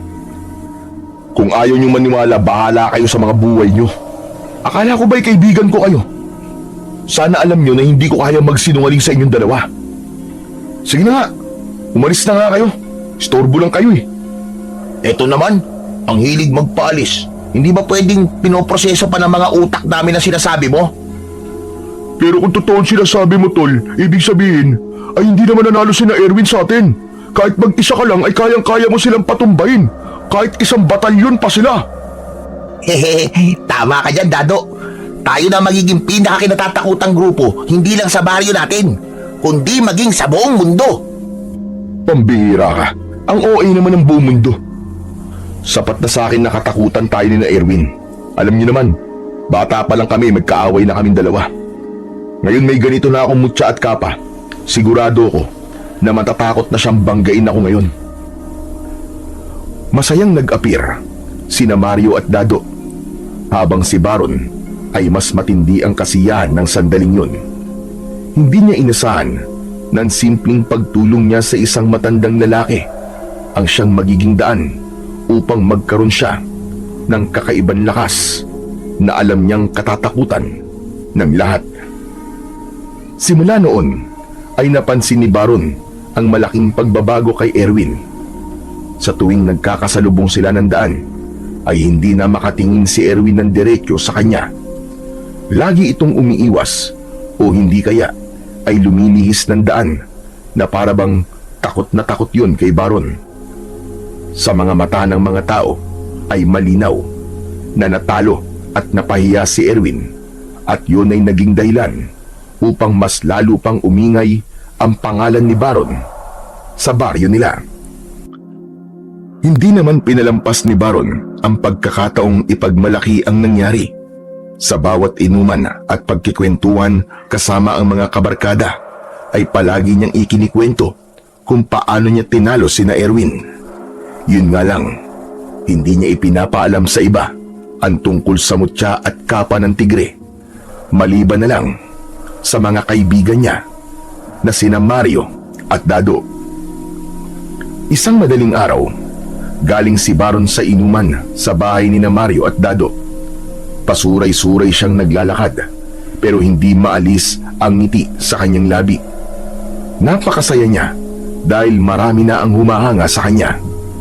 Nang nasa harapan na siya ng kubo niya, ay natigilan siya nang makita si Mang Pedro na hawak ang mutya at kapa ng tigre. Seryoso ang muka ng matandang lalaki. Nakangiting lumapit si Baron kay Mang Pedro at tinapik pa niya yun sa balikat. Yun oh, Mang Pedro, long time no see ah. Maraming salamat nga pala sa pagkakaloob mo sa akin ng mutya at kapa na yan ha. Alam mo ba, nang dahil sa mga yan, ay takot na sina Erwin sa akin. Siya yung lalaking nanuntok at sumipa sa'yo nun. Akala mo ba ay natutuwa ko sa ginawa mo, Baron? Ganyan ba ang gusto mo? Ang makilala ka sa pagiging barumbado mo? Ha? Ano po bang ibig niyong sabihin? Bakit di ka natutuwa? Saka bakit hawak niyo po ang mutya at kapa? Dahil babawiin ko na to sa'yo. Nagkamali ako ng pagpili sa'yo. Teka, sandali lang, Mang Pedro. Hindi niyo pwedeng basta na lang kunin sa akin yan. Ibinigay niyo na ang mga yan sa akin eh. Wala na pong bawian. Maaari ko pa rin itong bawiin, lalo na't nakita ko na hindi mo ito ginamit para sa kabutihan. Nakalimutan mo na ba ang ginawa mo, Baron? Binugbog mo ang isang grupo ng mga lalaki at ginamit mo yon para magyabang. Hindi ganun ang napag-usapan nating dalawa. Pero Manong, hindi ba kabutihan naman yun? Masama ang ugali ni Erwin, kaya dapat lang sa kanya yun. Saka hindi pagyayabang ang ginawa ko, Manong. Nagsasabi lang ako ng totoo. Ang nagyayabang ay yung nagmamalaki sa isang bagay na hindi naman totoo. Talagang ang nagkamali ako. Hindi mo naiintindihan kung paano mo gagamitin ng tama ang mutya at kapa ng tigre. Hindi ba't ang sabi ko sa'yo ay dadanak ang dugo dito sa inyong baryo? Didiretsahin na kita. Nakita ko sa panaginip ko na may mga aswang nasasalakay dito sa baryo nyo, Baron. Ibinigay ko sa iyo ang mutya at kapa para gamitin sa pakikipaglaban sa mga aswang at para ipagtanggol at protekta ng mga tao dito sa inyong lugar. Hindi ko ibinigay ang mga ito para ikaw ay magyabang. Nawala ang pagkalasing ni Baron sa mga sinabi ni Mang Pedro. Napagtanto niya ang kanyang pagkakamali at napayuko siya ng dahil sa pagkapahiya. Patawarin niyo po ako, Mang Pedro. Aaminin ko po na nadala po ako sa lakas at kapangyarihan ng ibinigay niyo sa aking mutya at kapa ng tigre. Nawala po sa isip ko kung saan ko to dapat gamitin. Kaya Manong, nakikiusap po ako sa inyo na bigyan niyo pa ako ng isa pang pagkakataon na itama po ang aking pagkakamali. Kung maaari po sana huwag niyo po munang kunin sa akin ang mutya at kapa. Hayaan niyo po na gamitin ko na ito sa tamang pamamaraan. Ikinalulungkot ko, pero wala nang pangalawang pagkakataon para sa'yo. Hahanap na lamang ako ng ibang tao na mas karapat dapat kaysa sa'yo. Pinalagpas mo ang pagkakataon na patunayan sa baryong ito ang sarili mo. Wala nang nagawa si Baron kundi ang manghinayang nang umalis na si Mang Pedro, dala ang mutya at kapa ng tigre. Sinisi niya ang kanyang sarili sa pangyayaring yun. Ngunit alam niya na huli na ang lahat para magsisi siya. Sinabi na lang niya sa sarili na kailangan niyang tanggapin na wala na siyang lakas at kapangyarihan at bumalik na siya sa pagiging isang ordinaryong tao. Nang mga sumunod na araw ay naging matamlay si Baron. Naisip niya na tama si Mang Pedro na pinalagpas niya ang pagkakataon na patunayan sa kanilang baryo na hindi lang siya isang binatang barumbado at mahilig sa gulo, na kaya rin niyang gumawa ng kabutihan at maging isang bayani. Hanggang isang gabi, nabulabog ang katahimikan ng buong baryo nang umatake ang 3 aswang. Pumasok ang mga yon sa mga bahay-bahay at inatake ang mga tao. Nagkagulo ang lahat habang si Baron ay nasa loob lamang ng kanyang kubo at nakasilip sa bintana. Bakas sa mukha niya ang labis na pagkagimbal.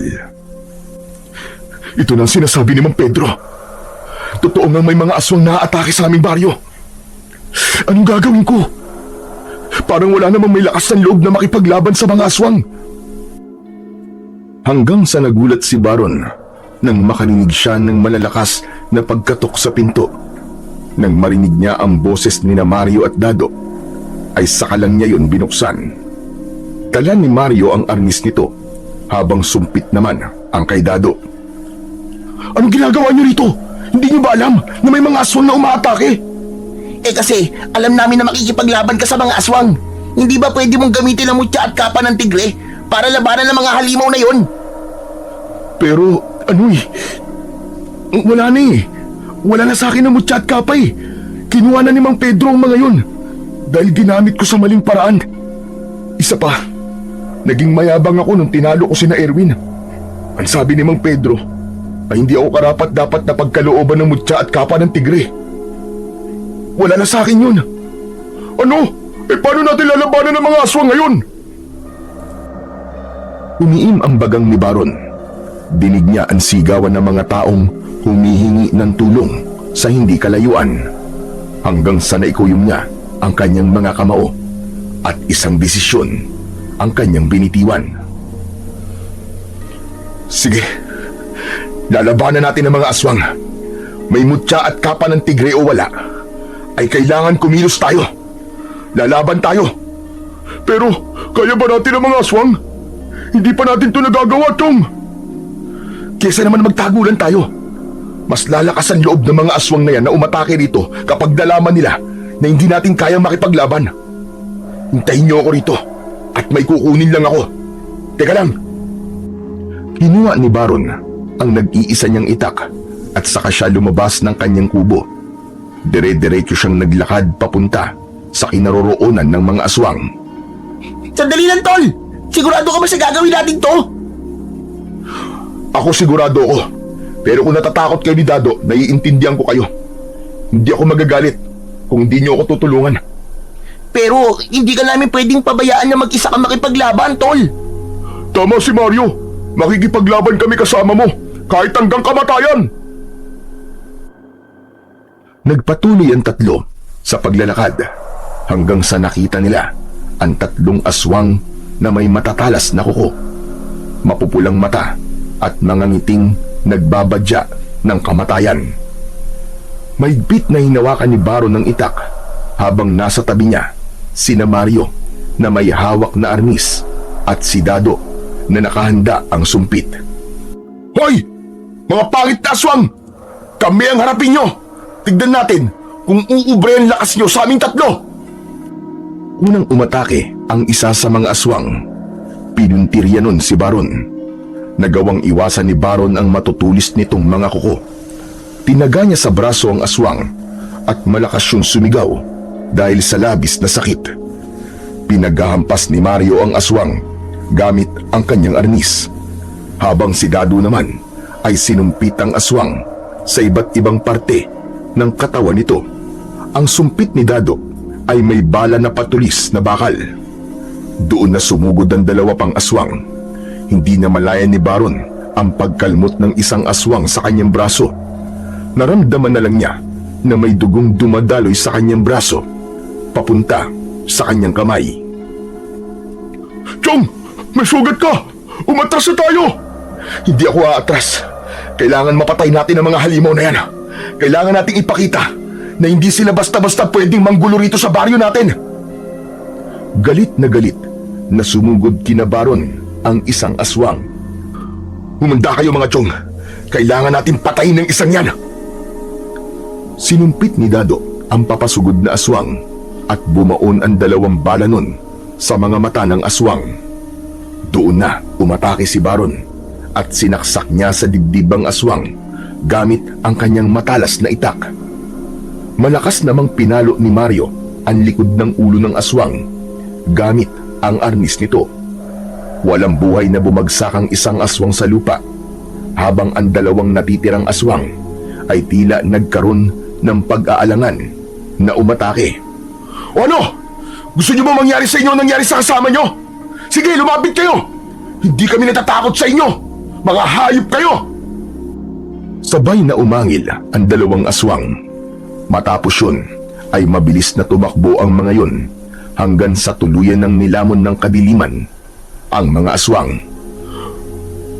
Hoy! Bumalik kayo rito, mga duwag! Bumalik kayo rito!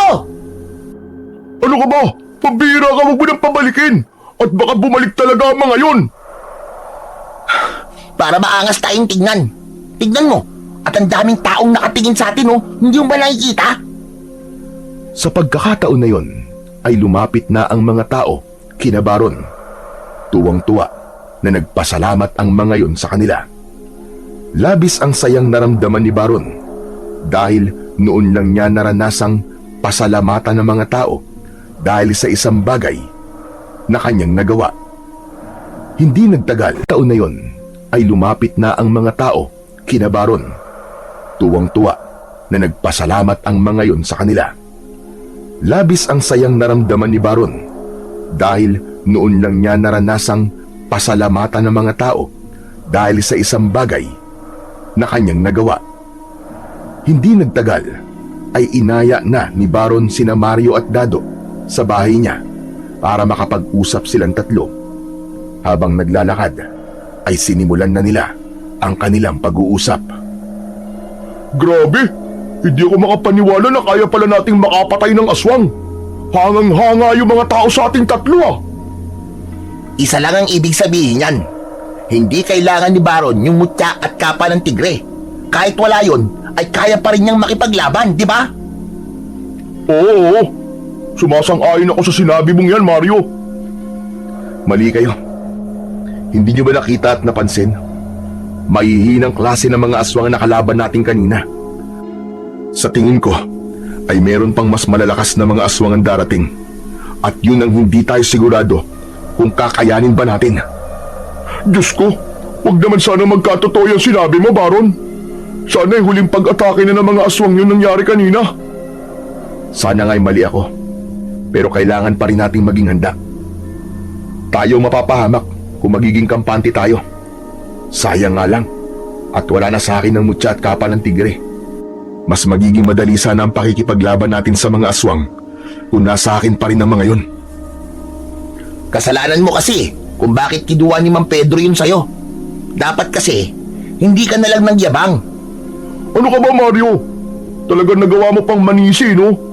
Hindi ba may kasabihan na pass is pass? Sige nga, anong ibig sabihin ng pass is pass? Basta. Huwag mo na sisihin si Baron. Tumigil na nga kayong dalawa dyan. Mamaya mag-away pa kayo eh. Huminto na sa pagsasalita sina Mario at Dado hanggang sa makarating na sila sa harapan ng bahay ni Baron. Doon ay natigilan silang tatlo nang makita nila si Mang Pedro na nakatayo sa tapat ng pintuan ng kubo. Teka. Sino yung matandang yun? Isa ba siyang aswang? Naku, mukhang aswang nga siya. Kailangan natin siyang patayin. Hoy, ano ba? Tumigil kayong dalawa. Hindi siya aswang. Siya si Mang Pedro. Ay, sorry. Siya yung nagbigay sa'yo ng mutya at kapa ng tigre. Tumahimik na lumapit si Baron kay Mang Pedro habang nasa likuran niya sina Mario at Dado. Mang Pedro, ano pong ginagawa niyo rito? Siguro naman ay naniniwala ka na sa sinabi ko. Nadadanak ang dugo dito sa inyong baryo. At ang nangyari kanina ay simula pa lamang. Kung ganon, tama ang sinabi mo, Baron. May mga aswang pang-aatake dito sa baryo natin. Tama. Isang grupo ng aswang ang maghahasik ngayon ng lagim sa iba't ibang baryo. At ngayon ay ang baryo nyo ang puntirya nila. Pero ano po ba talaga ang ginagawa niyo rito, Mang Pedro? Akala ko po ba tapos na tayo dahil binawi niyo na po sa akin ang mutya at kapa ng tigre. Isa ko sa mga saksi sa tapang na ipinakita mo nang nakipaglaban ka sa mga aswang kasama ang dalawa mong kaibigan. Kahanga-hanga na nilabanan mo sila sa kabila na wala sa iyo ang mutya at kapa. Kaya isang desisyon ang aking nabuo. Ibabalik ko na sa iyo ang mutya at kapa ng tigre. Talaga po? Totoo ba yung sinasabi niyo, Mang Pedro? Totoo, Baron. Pero sana sa pagkakataong ito ay wag mo na akong bibiguin. Wag mo nang biguin ang inyong baryo. Pangako po, Mang Pedro. Gagamitin ko po ang mutya at kapa sa tamang paraan. Hindi ko na po yan gagamitin para magyabang lang. Nasa loob ng iyong bahay ang mutya at kapa. Tandaan mo, Baron, ito na ang huling beses na ipagkakaloob ko ang mga yon sa iyo. Sa sandaling makita ko na ginamit mong muli ang kapa sa maling pamamaraan, ay muli ko yung kukunin at hindi mo na muling mahahawakan ang mga yon. Opo, pinapangako ko po. Maraming salamat po talaga. Salamat po sa pangalawang pagkakataon para patunayan ko po ang aking sarili. Aasahan ko yan, Baron. Huwag kang mag-alala dahil palagi kong ipagdadasal ang inyong tagumpay sa bawat pakikipaglaban na inyong kakaharapin. Matapos yun ay nagpaalam na si Mang Pedro. Nang wala na ang matandang lalaki ay nagmamadaling pumasok si Baron sa bahay niya at nanlaki ang mga mata niya nang makita ang kapa at mutya ng tigre na nakapatong sa lamesa. Kinuha niya ang mga yon at mahigpit niyang niyakap. Grabe mo namang yakapin ang mga yan, Chong. Parang syota mo na ang mga yan, ah. Hindi lang kasi ako makapaniwala. Nababalik pa ang mga to sa akin. Saka napakasaya ko kasi meron na akong magagamit sa pakikipaglaban sa mga aswang. Hindi ko na dapat biguin si Mang Pedro sa pagkakataong to. Kailangan kong ipakita na hindi lang ako isang barumbadong mahilig sa trouble. Ipapakita ko sa lahat na kaya ko ring maging tagapagtanggol. Basta tol, nasa likod mo lang kami ni Mario. Tutulungan ka namin sa abot ng aming makakaya. Maraming salamat sa inyo dalawa. Alam ko namang hindi niyo ako pababayaan eh. Nang sandaling yon, ay lumaki ang kumpiyansa ni Baron na kahit gaano pa karami ang aswang na sumalakay sa baryo nila, ay magagawa pa rin niyang ipagtanggol ang lahat ng taong nakatira roon. Ipinangako niya sa kanyang sarili na sa pagkakataon na yon ay gagamitin niya na ng tama ang mutya at kapa ng tigre upang hindi na muling mawala ang mga yon sa kanya. Simula noon ay halos gabi-gabi nang nagbabalik ang mga aswang sa baryo ni Baron upang umatake. Hindi na natakot si Baron sa tuwing maririnig niya ang mga sigaw at kaguluhan. Sa halip, agad niyang isinusuot ang mutya at kapa ng tigre upang harapin ang mga aswang. Sa tulong ng matalim niyang itak, ay napapabagsak niya ang mga aswang na nagtatangkang pumasok sa mga bahay o pumatay ng mga tao. Unti-unting nasanay ang buong baryo sa pakikipaglaban ni Baron sa mga aswang, at yun ang naging dahilan upang hangaan siya ng mga tao sa magandang paraan. Mula sa pagiging kinatatakutang siga ay naging tagapagtanggol siya ng kanilang lugar. Napagtanto ni Baron na mas masarap sa pakiramdam ang tumulong at magligtas ng iba kaysa sa manalo sa isang suntukan. Ang bawat gabi ng pakikipaglaban niya sa mga aswang ay unti-unting binago, hindi lang ang tingin ng mga tao sa kanya, kundi pati ang pananaw niya sa sarili. Hanggang sa dumating ang mga gabi na wala ng aswang ang umaatake sa baryo ni Baron, inisip nilang lahat na natakot na ang mga aswang kay Baron, kaya wala nang nagtangkang lumusob doon upang maghasik ng lagim. Isang umaga, habang nakaupo si Baron sa harapan ng kanyang kubo, ay dumating sina Mario at Dado. Bakas sa mukha ng dalawa ang labis na kasiyahan. Teka, anong meron?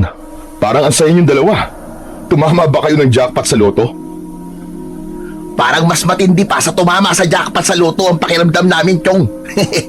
Ang sarap pala sa pakiramdam na magkaroon ng kaibigan na hinahangaan ng lahat. Hindi lang yun, itinuturing ka pang bayani at tagapagtanggol dito sa baryo natin. Alam mo ba na pinag-uusapan ka na ng mga tao doon sa may plaza? Ang sabi nila ay masaya sila sa pagbabagong nangyari sa'yo. Akala kasi nila ay hanggang pakikipagrambulan lang ang alam mo eh. Sobra nga sila nagpapasalamat sa'yo eh. Alam nyo, napakasarap sa pakiramdam na nakakatulong ako sa mga tao rito sa baryo natin. Pero mas matutuwa ako kung matitigil na talaga ang pag-atake ng mga aswang. Kahit may mutya at kapa ako ng tigre, ay nakakapagod din na makipaglaban. Pero ang sabi ng iba ay mukhang wala ng aswang ang aatake dito sa atin. Ilang gabi na kasing walang pag-ataking nangyayari, di ba? Yan nga rin ang napansin ko eh. Malamang natakot na ang mga aswang sa'yo. Kasi nakita ng mga aswang na kahit mag-isa ka lang, ay marami ka pa rin napapatay sa kanila. Sana nga totoo yung sinasabi nyo. Sana nga ay tapos na ang kalbaryo natin sa mga pesting aswang na yon. Pero ewan ko ba, hindi pa rin ako mapakali. Palagi akong kinakabahan tuwing gabi. Parang sinasabi sa akin ng mutya at kapa na hindi pa tapos ang laban ko sa mga aswang. Ano ka ba? Huwag kang kabahan. Panigurado naman na kahit may mga aswang pang umatake dito sa atin, ay hindi sila uubra sa'yo, Baron. Isang matipid na ngiti ang pinakawalan ni Baron. Ang totoo, kahit ilang gabi nang walang pag-atake ng mga aswang, ay hindi pa rin niya magawang maging kampante. Malakas kasi ang pakiramdam niya na hindi pa rin tapos ang pakikipaglaban niya sa mga aswang. Pagsapit ng gabi, habang naglalatag si Baron ng banig, ay may narinig siyang mahihinang katok sa pinto. Itinigil muna niya ang ginagawa upang pagbuksan ang kung sinong nasa labas. Sa pagbukas niya ng pinto, ay nagulat siya nang malaman na si Erwin ang naroon. Ano to? Anong ginagawa mo rito, Erwin? Pasensya ka na kung nagpunta ako rito ng ganitong oras. Pero huwag ka mag-alala dahil di ako nagpunta rito para makipag-away sa'yo. Matagal ko nang tinanggap na wala akong laban sa'yo Ang totoo niyan ay isa ako sa mga umahanga sa'yo dahil sa pakikipaglaban mo sa mga aswang. Mabuti naman dahil wala rin akong balak na makipag-away sa'yo. Itinigil ko na ang bagay na yan dahil wala rin naman ako mapapala eh. Pero teka, ano ba nakain mo at bigla kang nagpapakumbaba ngayon? Gaya mo ay naisip ko rin na walang magandang maidudulot ang pakikipag-away ko sa'yo. Gusto ko na sanang makipag-ayos sa'yo eh. Pwede bang sa labas tayo mag-usap? Bakit sa labas pa? Pwede namang dito na lang ha. Sige na Baron, pagbigyan mo na ako. Gusto ko rin na maglakad-lakad tayo habang nag-uusap eh. Sandaling nag-isip si Baron hanggang sa pumayag na rin siya sa gusto ni Erwin. Isinarado niya ang kanyang kubo at sumama siya kay Erwin para maglakad-lakad. Sana'y mapatawad mo ko sa mga nagawa ko sa'yo, Baron. Aminado ko na ako nagsimula ng pag-aaway natin nung mga bata pa tayo. E paano? Naiinggit kasi ako sa'yo kasi mas matalino ka kaysa sa akin. Yun lang ba? Diyos ko naman. Kalimutan na natin ang lahat ng yun. Hindi pa naman huli ang lahat eh. Para magsimula tayong muli. Hindi na muling nagsalita si Erwin matapos yun. Patuloy lang sila sa paglalakad hanggang sa makarating na sila sa parte ng baryo na wala ng kabahayan. Huminto si Baron sa paglalakad kaya may pagtatakang napatingin si Erwin sa kanya. Bakit tumigil ka sa paglalakad? Kailangan ko nang umuwi. Nasabi mo naman siguro ang mga gusto mong sabihin, di ba? Sa totoo lang, hindi pa lahat, Baron eh. Hindi ko pa nasasabi sa iyo ang lahat ng gusto kong sabihin. Kung ganun, sabihin mo na lang mabilis. Inaantok na kasi ako eh. Gusto ko nang umuwi at matulog. Bagyang kinabahan si Baron nang nakakalokong ngumisi si Erwin. Gusto kong sabihin na lahat ng sinabi ko sa iyo kanina ay hindi totoo. Alam mo kung ano ang totoo? Dinala kita sa lugar na to dahil may isang nilalang na gusto kang makita. Bago pa makapagsalita si Baron, ay nakita niya ang paglabas ng isang may kalakiyang aswang mula sa kasukalan. Kakaiba yun sa mga aswang na mga nakalaban niya. Mas malaki ang katawan nun at may kakaiba yung kasuotan na parang mula pa yun sa isang sinaunang tribo. Meron yung dalawang mahabang sungay na parang sa kalabaw. Kinabahan si Baron dahil hindi niya dala ang mutya at kapa ng tigre. Sa wakas, nakaharap ko na rin ang taong pumatay sa napakarami kong alagad. Erwin, anong ibig sabihin nito? Lumapit sa akin ang pinuno ng mga aswang na nasa harap mo ngayon. Sinabi niya na kung ituturo ko kung sino ang pumapatay sa mga alagad niya, ay hindi niya ako sasaktan at gagawin pa niya ako na isa sa malalakas niyang alagad. Pagkakataon ko na to para pumantay sa lakas mo, Baron. Kaya hindi ko na to pakakawalan. Hayop ka! Traidor ka, Erwin! Traidor ka sa baryo natin! Hindi siya pinansin ni Erwin. Bagkus ay lumapit ito sa pinuno ng mga aswang. Ngayong ginawa ko ng gusto mo, ibigay mo na sa akin ang aking gantimpala. Gawin mo na akong malakas na aswang ngayon din dahil hindi na ako makapaghintay na patayin si Baron. Sige na, gawin mo na akong aswang! Ngumisi ng malaki ang pinuno ng mga aswang. Lumabas ang matutulis nitong mga ngipin. Labis na nagimbal si Baron nang biglang nilaslas ng aswang ang leeg ni Erwin gamit ang matutulis nitong mga kuko. Bumagsak si Erwin sa lupa habang walang tigil ang pag-agos ng dugo sa napakalaking sugat nito sa leeg. Walang gantimpala ang nararapat sa mga taong kagaya mo. Ngayon, ikaw naman ang papatayin ko. Sa tingin mo ba ay palalampasin ko ang ginawa mo sa mga alagad ko? Ngayon mo subukan ang pagiging tagapagtanggol mo. Tignan natin kung magagawa mo pang ipagtanggol ang baryong to mula sa akin. Biglang sumugod ang aswang kay Baron. Napakabilis ng galaw nito at dumaplis sa braso niya ang matutulis nitong mga kuko. Napaatras si Baron habang dumadaloy ang dugo mula sa kanyang braso. Paulit-ulit siyang inatake ng pinuno ng mga aswang. Napansin niya na hindi nito masyadong nilalakasan ang bawat pag-atake nito, na para bang pinaglalaruan muna siya nito. Nang bumagsak ang sugatang si Baron, ay malakas na tumawa ang aswang. Ikaw ba talaga ang sinasabi nilang tagapagtanggol? Bakit wala kang kalaban-laban sa akin? Mahihinang aswang lang ba ang kaya mo? Ang buong akala ni Baron ay katapusan niya na, pero biglang dumating sina Mario at Dado.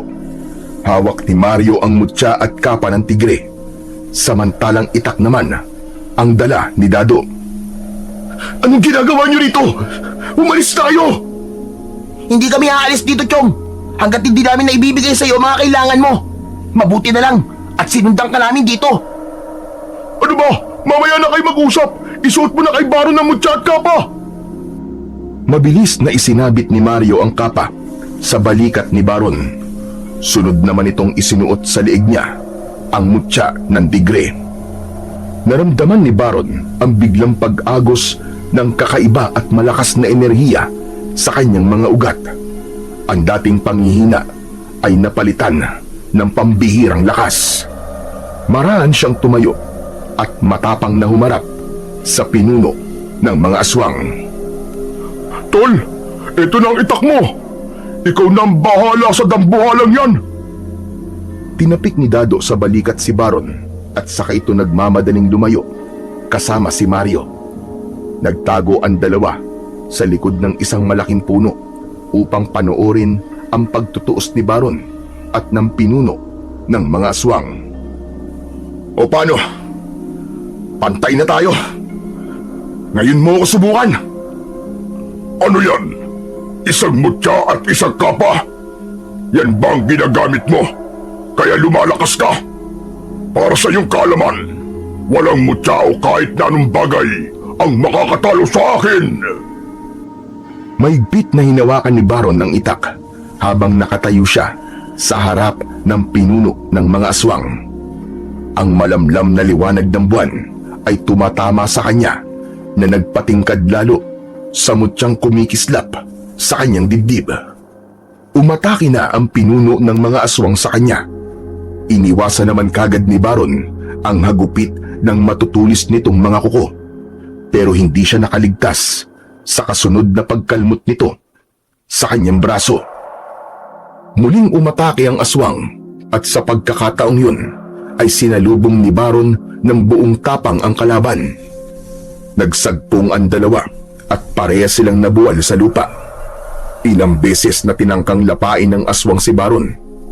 Pilit niyang itinulak ang aswang gamit ang isang kamay, habang ang kamay niyang may hawak sa Itak ay paulit-ulit niyang inuumang sa aswang. Huwag kang susuko, Baron! Huwag ka magpapatalo! Kaya mo yan! Patayin mo na ang aswang na yan, Chong! Huwag mo nang patagalin ang laban! Nagkaroon ng pagkakataong makatayo si Baron. Siya naman ang sumugod at matagumpay niyang naitarak ang Itak sa tiyan ng aswang. Pagkahugot niya nun ay mabilis niyang itinarak yon sa liig ng kalaban. Lumagpas ang dulo ng Itak sa batok ng pinuno ng mga aswang. Nakita ni Baron kung paano unti-unting nawalan ng buhay ang mga mata ng kanyang kalaban, hanggang sa lumaylay na ang mga kamay nito.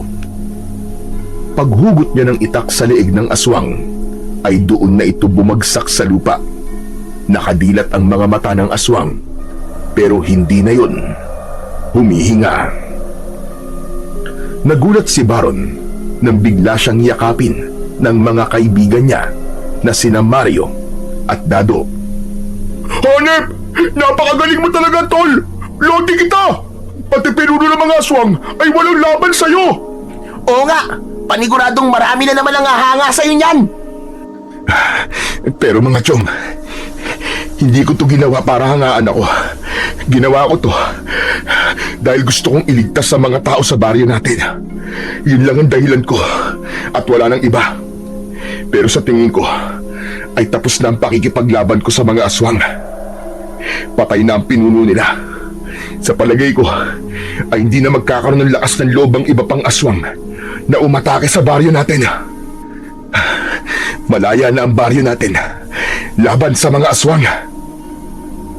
May sasabihin pa sana si Baron, pero hindi niya na naituloy dahil sa pagsigaw ni Mario. Diyos ko! Si Erwin ba yan? Ano nangyari sa kanya? Patay na ba siya? Oh, siyang may gawa niyan sa sarili niya. Nagtiwala kasi siya sa pinuno ng mga aswang dahil sa kagustuhan niyang mahigitan ako. Nakakalungkot man, pero wala na talaga si Erwin. Sayang lang, at nawala siya na hindi man lang kami nagkaroon ng pagkakataong magkaayos. Malungkot na tinignan ni Baron ang walang buhay na katawan ni Erwin. Ganun pa man, sa kabila ng kamatayan nito, ay may saya siyang naramdaman dahil ramdam niya na simula sa gabing yun ay mamumuhay na ng mapayapa at malaya sa takot ang kanilang baryo. Matapos patayin ni Baron ang pinuno ng mga aswang, ay tuluyan ng naging tahimik ang kanilang baryo. Itinuring na isang bayani si Baron sa kanilang lugar. Ngunit hindi na muling nasilayan ni Baron si Mang Pedro at nanatili na sa kanyang pag-iingat ang mutya at ang kapa ng tigre. Inisip na lamang ni Baron na tuluyan ng ipinagkatiwala sa kanya ni Mang Pedro ang pangangalaga sa mutya at kapa. Sa paglipas ng panahon ay lalong tumibay ang pagkakaibigan ni na Baron, Mario at Dado. Kailanman ay hindi na sila nakipag-away at nakipagrambulan. Bagkus ay tumutulong sila sa paggabay sa mga kabataan upang hindi maligaw ng landas ang mga ito. Natutunan ni Baron na hindi ang pagiging siga ang batayan ng totoong tapang, kundi sa tapang ng isang tao na tumulong at ialay ang buhay nito sa kanyang kapwa.